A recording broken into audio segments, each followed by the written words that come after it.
Hello student, स्वागत है आपका अपने चैनल कॉमर्स गुरुजी पर। और आज के वीडियो में जो हमने डेवलपमेंट चैप्टर से रूरल डेवलपमेंट कर रहे थे, रूरल डेवलपमेंट का एक पार्ट हमने डाल दिया था। अगर आपने अभी तक वो प्लेलिस्ट नहीं देखी है तो मैं डिस्क्रिप्शन में आपको प्लेलिस्ट का लिंक दे दूंगा।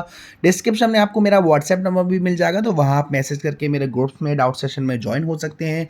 डिस्क्रिप्शन में आपको मेरी इंस्टाग्राम आईडी भी मिल जाएगी, तो वहाँ पर फॉलो कर सकते हैं। वहाँ मैं बढ़िया बढ़िया रील डालता हूँ, कोर्स से रिलेटेड भी और प्यारी प्यारी भी। और डिस्क्रिप्शन से पहले अब यहाँ पे पढ़ाई की बात कर लेते हैं। लास्ट वीडियो में हमने यहाँ तक कर लिया था। अब हम आगे बढ़ेंगे micro credit programmes and self help groups. Micro credit means giving small loan to the individual enabling them to become self employed by establishing small enterprise. जो माइक्रो क्रेडिट का मतलब होता है कि कम पैसे का लोन देना इंडिविजुअल को, ताकि वो अपना खुद का कुछ स्टार्ट कर सके, अपना खुद का कोई छोटा बिजनेस जैसे कि स्मॉल एंटरप्राइज कर सके। Micro credit programmes were started to help people in under developed countries who are not covered by any banking system. Micro credit programmes वहाँ पे चालू किया गया था जैसी जगह पर, जैसी कंट्रीज़ में जो अनडेवलप्ड हैं, यानी कि वहाँ पर कोई बैंकिंग सिस्टम काम नहीं कर रहा है। Thus, micro credit programs have emerged to fill the gap in formal credit delivery mechanism. इसीलिए माइक्रो क्रेडिट प्रोग्राम वो काम कर रही है। These programs are becoming popular among small borrowers owing to their informal credit delivery mechanisms involving minimum legal formality. अब ये programme जो है वो पॉपुलर हो गया है स्मॉल बोरोवर्स के लिए, जिनको कम पैसा चाहिए, है ना, और मिनिमम लीगल फॉर्मेलिटीज़ के साथ। In India one such micro credit programme is self help group. India में जो ये माइक्रो क्रेडिट प्रोग्राम है वो सेल्फ हेल्प ग्रुप के नाम से जाना जाता है। Self help group promote thrift, जो कि सेविंग हैबिट, जो है आप ज़्यादा से ज़्यादा पैसे बचाओ, इस हैबिट को प्रमोट करता है रूरल हाउस होल्ड में। Small saving are mobilised by the self help group and offered as credit to its different members depending on their need. जो स्मॉल सेविंग्स होती हैं, उनकी कम कम टाइम की सेविंग होती है, उनको मोबिलाइज किया जाता है, और जो लोग होते हैं, इसके मेंबर्स होते हैं, उन्हें लोन के लिए भी ऑफर किया जाता है। Credit is offered without any security and at a moderate rate of interest. जो उन्हें पैसा दिया जाता है उसके लिए उन्हें कुछ गिरवी नहीं रखना होता है, और उनकी जो रेट ऑफ इंटरेस्ट होती है वो भी काफ़ी कम होती है। Presently nearly 54 lakh women SHG with almost 6 crore women as member are operating across different rural areas। 54 lakh women जो कि सेल्फ हेल्प ग्रुप में है, और ऑलमोस्ट 6 करोड़ जो वुमेन है वो मेंबर हैं, जो कि अलग अलग रूरल एरियाज में काम करते हैं। अबाउट 10 to 15,000 पर self help group and another 2.5 lakh पर self help group as a community investor support fund, जो कि प्रोवाइड करता है इनको और पैसा।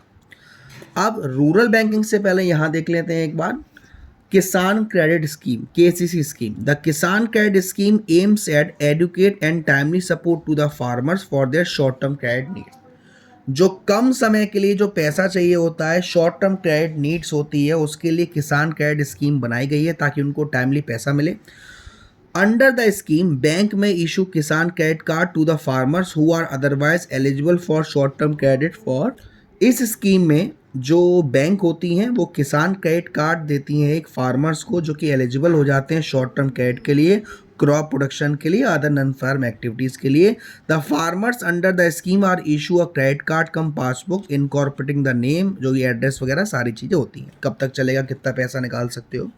Rural banking a critical evaluation. Rural banking in India है सिग्निफिकेंटली एक्सपेंडेड ओवर टाइम। जो इंडिया में जो रूरल बैंकिंग है वो टाइम टू टाइम बढ़ रही है।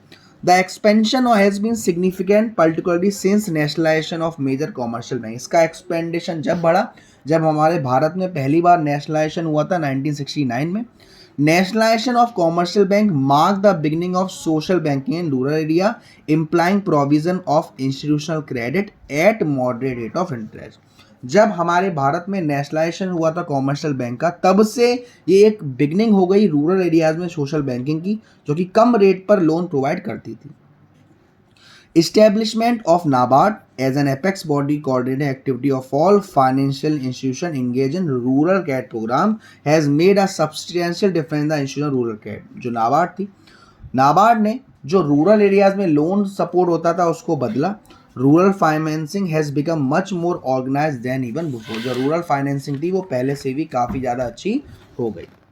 It is not denying the fact that institutional credit has gone a long way in liberating the farmers from the debt trap of Mahajan and money lenders. इसको मना नहीं किया जा सकता कि जो इंस्टीट्यूशनल क्रेडिट था उनको काफ़ी लंबा सफ़र तय करना पड़ा ये जो महाजन्स होते हैं, मनी लेंडर्स होते हैं, जो लोगों को पैसा देते हैं, उनके बचाव से. Also it is not denying the fact that institutional credit has promoted commercialisation of agriculture, but there is a flip side also. ये भी माना जाएगा कि जो हमारा इंस्टीट्यूशनल सोर्सेज होते हैं, जो हमको पैसा प्रोवाइड करते हैं, वो कॉमर्शलाइजेशन यानी कि आप जो खेती बाड़ी करो वो इसलिए करो ताकि आपको ज़्यादा से ज़्यादा बेनिफिट भी हो. जो आपका एक्स्ट्रा पहले हमारा जो सब्सिस्टेंस फार्मिंग होती थी उतना ही उगाया जाता था जितना खा सके, लेकिन अब उतनी होने लगी कि जो अगर एक्स्ट्रा आएगा उसको हम बेच देंगे. Deficiency of rural banking system are equally grading notable observation in this regard as the. जो डेफिशिएंसी थी रूरल बैंकिंग सिस्टम में वो इस तरीके से पाई गई. पहला point, banking credit or institutional credit has invariably been tied to collateral because of which a large section of small and marginal holder are often let out. जो banking credit था या institutional credit था उसमें आप मतलब loan के लिए कोई सिक्योरिटीज वगैरह देनी पड़ती थी और उससे क्या हुआ, जो लार्ज सेक्शन था स्मॉल और मार्जिनल होल्डर्स का वो लेफ्ट आउट चला गया वहाँ से. Owing to political populism, the government has often shown strictness in the recovery of loan. अब जब गवर्नमेंट लोन रिकवर करती थी तो उसमें काफ़ी स्ट्रिक्टनेस रखती थी. As a result default rate has tended to rise over time, जिसकी वजह से जो डिफॉल्ट रेट था वो धीरे धीरे बढ़ता गया. Apart from commercial bank, most financial institution have failed to develop a culture of thrift. Commercial bank के साथ साथ जो बहुत ही फाइनेंशियल इंस्टीट्यूशंस थी वो भी फ्यूचर में सेविंग करने में फेल हो गई अमंग द फार्मिंग फैमिलीज के लिए. Mobilisation of deposit has remain rather substitute. Mobilisation का मतलब होता है अपने पैसे को बढ़ाना. तो social banking in rural areas has taken a hit in the wake of economic reform. जो सोशल बैंकिंग हुआ था वो जब हमारा इकोनॉमिक रिफॉर्म्स हुआ था 1991 में, तब से थोड़ा सुधार आया. Impact of debt on the farmer is generally becoming so huge that suicidal deaths are rising from scores to century, particularly in the state of Andhra Pradesh and Maharashtra. जो कर्जा था फार्मर्स पे वो बढ़ने लगा, जिसकी वजह से लोग सुसाइड करने लगे. सुसाइड की रेट बढ़ने लगी जहाँ तक आंध्र प्रदेश और ज़्यादा से ज़्यादा महाराष्ट्र में. Thus, the expansion and promotion of the rural banking sector has taken a backseat after reform. To improve the situation in recent year, all the adults are encouraged to open bank account as a part of a scheme known as Jan Dhan Yojana. तो इसको promote करने के लिए, आगे बढ़ाने के लिए जो रूरल बैंकिंग सेक्टर थे उन्होंने कमान संभाली रिफॉर्म्स के बाद, और इस सिचुएशन को इम्प्रूव करने के लिए जो ज़्यादा से ज़्यादा एडल्ट्स थे उनसे कहा गया कि भाई आप बैंक में अकाउंट ओपन करवाओ स्कीम के अंडर, जिसका नाम है जन धन योजना. अब इसमें होता क्या था sir, the account holder are entitled to 1 to 2 lakh accidental insurance coverage and overdraft facility for 10,000. Also they can get their wages, old age pension and other social security payment of the government transfer to their bank account directly. Jan Dhan Yojana में जो account holders था उन्हें 1 से 2 लाख तक का accidental insurance coverage मिलता था, plus overdraft facility. आप किसी को पेमेंट करना चाह रहे हैं तो 10,000 तक आप उस खाते में से किसी को पेमेंट भेज देते हो. बाकी आपकी जो मजदूरी होती थी, ओल्ड एज पेंशन थी और बाकी जो गवर्नमेंट की सोशल सिक्योरिटी पेमेंट की फैसिलिटी थी वो डायरेक्टली खाते में आती थी. Further there is no need to keep minimum bank balance, और आपको उस खाते में कोई भी मिनिमम बैंक बैलेंस नहीं रखना है. This has lead to more than 40 crore new account holder in the country. इसकी वजह से हमारे भारत में 40 करोड़ न्यू अकाउंट खुले थे. किसके? जनधन योजना में, जो कि प्रमोट कर रहा था सेविंग को. Bank have mobilised funds of more than 1,40,000 crore through these account. Bank ने फंड्स को भी मोबिलाइज किया, इनके सारे कितने का? 1,40,000 करोड़ का. It is high time that the government consider rural banking as a social need for the production purpose rather than the activity to achieve political popularity. ये समय था जहाँ पे गवर्नमेंट ने रूरल बैंकिंग को ज़्यादा कंसीडर किया, ना कि अपने फ़ायदे को देखना. अब यहाँ पे कुछ अलार्मिंग फैक्ट दे रखे हैं. सबसे पहला, default rate among the borrowers is assuming alarming proportion. ये एक मतलब कि जगाने वाली चीज़ थी. While many may be genuine defaulter, investigation suggests that nearly 50% are willful defaulters. जितने भी डिफॉल्टर्स थे उसमें से 50% डिफॉल्टर्स ऐसे थे जिन्होंने पैसा लिया ही इस मकसद से था कि वो डिफॉल्ट करेंगे. This certainly is an alarming development and may shake the very foundation of rural banking system. और इसीलिए ने शुरुआत में जो रूरल बैंकिंग सिस्टम थी उसकी फाउंडेशन हिला दी। डिफ़ॉल्टर समझते होंगे भाई, जब भी हम बेचारे बच्चे पेपर देने जाते हैं तो स्कीम में नीचे लिख देते हैं कि fees defaulter are not allowed, fees जमा करो, लेकिन वो अलग बात हम कर देनी है। B point, agricultural marketing in rural area. After harvesting the farmer needs to assemble their produce on the farm process, it grade it, package it and store before it is finally brought to the market for sale। Harvesting के बाद farmers को चीज़ों को assemble करना पड़ता था farm में, उसकी प्रोसेस होती थी, ग्रेड लगाए जाते थे, पैकेज किया जाता था स्टोर में पहुंचने से पहले। Agricultural marketing includes all the process between harvesting and final sale of the produce by the farmer. जो एग्रीकल्चर मार्केटिंग होती थी वो एक प्रोसेस होती थी, आप हार्वेस्टिंग यानी कि आपने फसल उगाई उससे लेके आपने उसको बेचा तब तक।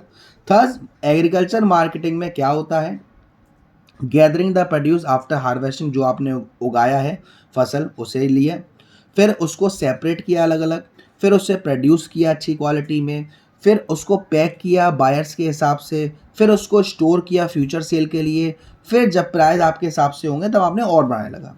ब्रीफली कहा जाए, agriculture marketing is a process that involve the assembling, storage, processing, transportation, packaging, grading and distribution of different agriculture community across the country. अगर आप विस्तार में समझें तो एग्रीकल्चर मार्केटिंग प्रोसेस है जिसमें हम असेंबलिंग करते हैं, स्टोरेज करते हैं, प्रोसेसिंग करते हैं, ट्रांसपोर्टेशन, सामान को एक जगह से दूसरी जगह भेजना, पैक करना, ग्रेडिंग देना अलग अलग कंट्रीज में।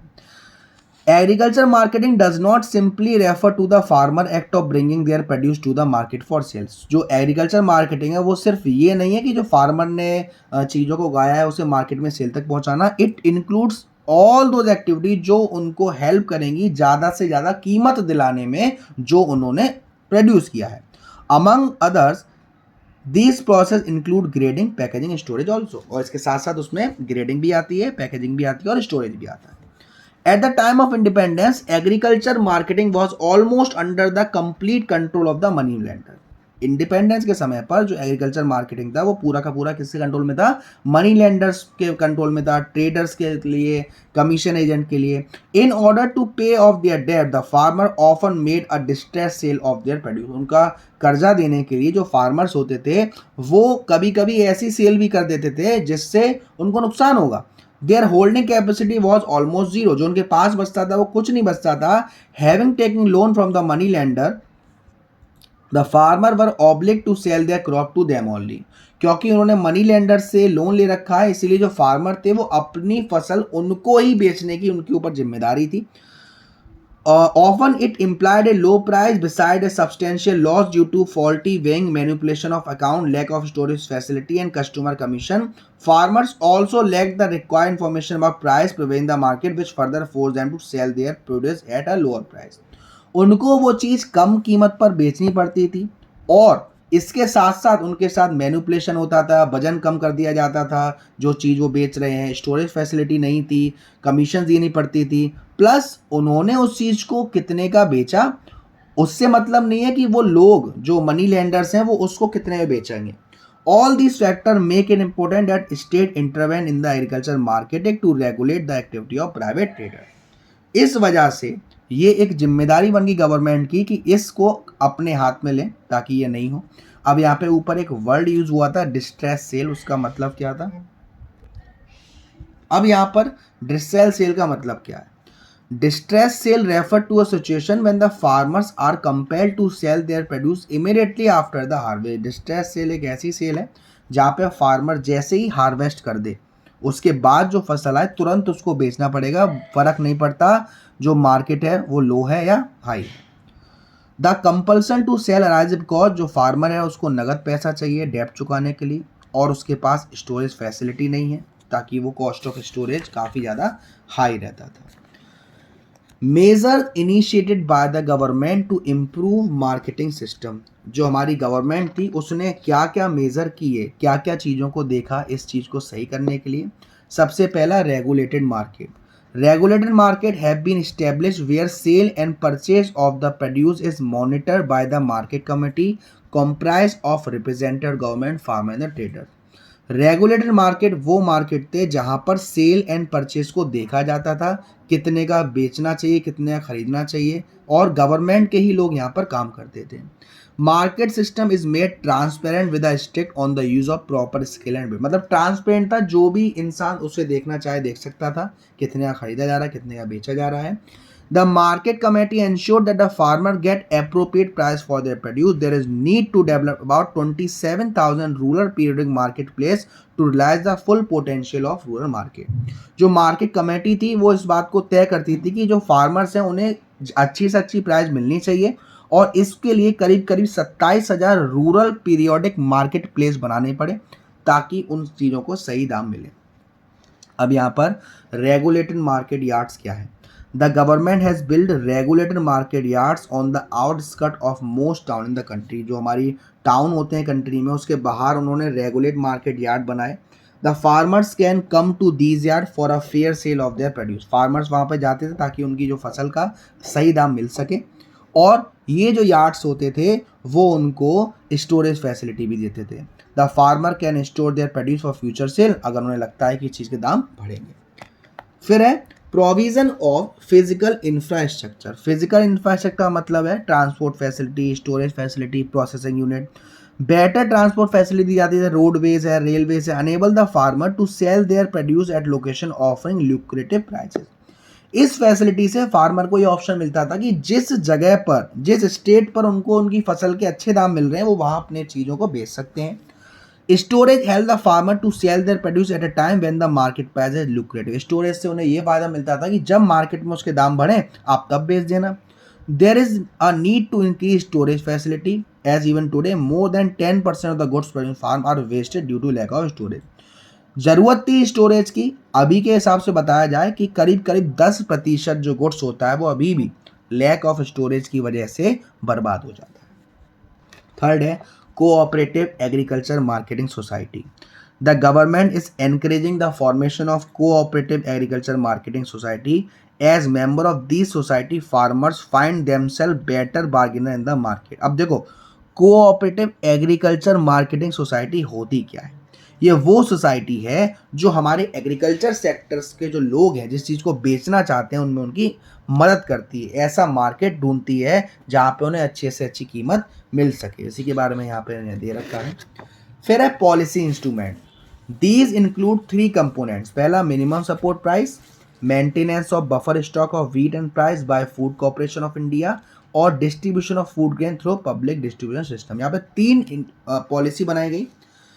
एमएसपी यानी कि मिनिमम सपोर्ट प्राइस क्या ना, minimum support price is an assurance to the farmer that their produce would be purchase by the government at the specified price. MSP जो गवर्नमेंट थी वो फार्मर्स को एक फिक्स रेट बता दी थी कि भाई आप टेंशन मत लो, आपका ये सामान है, अगर नहीं बिकता है तो इतने पर तो गवर्नमेंट परचेज कर ही लेगी। Of course the farmer are free to sell their products at a price higher than MSP in the open market. हाँ, फार्मर्स अगर उस चीज़ को कहीं और बेचना चाहता है ज़्यादा कीमत में तो बेच सकता है। Thus the farmer are always assured of some minimum income from the sale of that crop. इसीलिए जो फार्मर था वो एश्योर्ड था कि उसे कुछ ना कुछ पैसा मिलेगा ही। बफर स्टॉक और पीडीएस, एमएसपी जो परचेज करते थे फार्मर से, वो जैसे अभी लॉकडाउन वगैरह आया था, आपने देखा था फ्री राशन बंटवाया गया था, उस चीज़ में उसका इस्तेमाल कर दिया जाता था। ऐसे ही पीडीएस जो हमारा इसेंशियल चीज़ होता है, शुगर है, केरोसिन, आपने देखा होगा राशन का सामान जो आता है, उस टाइप का हमारा पीडीएस यानी पब्लिक डिस्ट्रीब्यूशन सिस्टम चलता था, वो होता है। तो आज के लिए इतना ही। अगली वीडियो में हम स्टार्ट करेंगे alternative marketing channel a ray of hope, है ना। और अभी तो ये चैप्टर है, तो करीब करीब इसमें 2 पार्ट और आएंगे इस चैप्टर के। तो वीडियो पसंद आई तो वीडियो को लाइक जरूर करिएगा, शेयर जरूर करिएगा। अब तक चैनल को सब्सक्राइब नहीं किया है तो प्लीज़ सब्सक्राइब कर दीजिएगा। Thank you so much, love you all.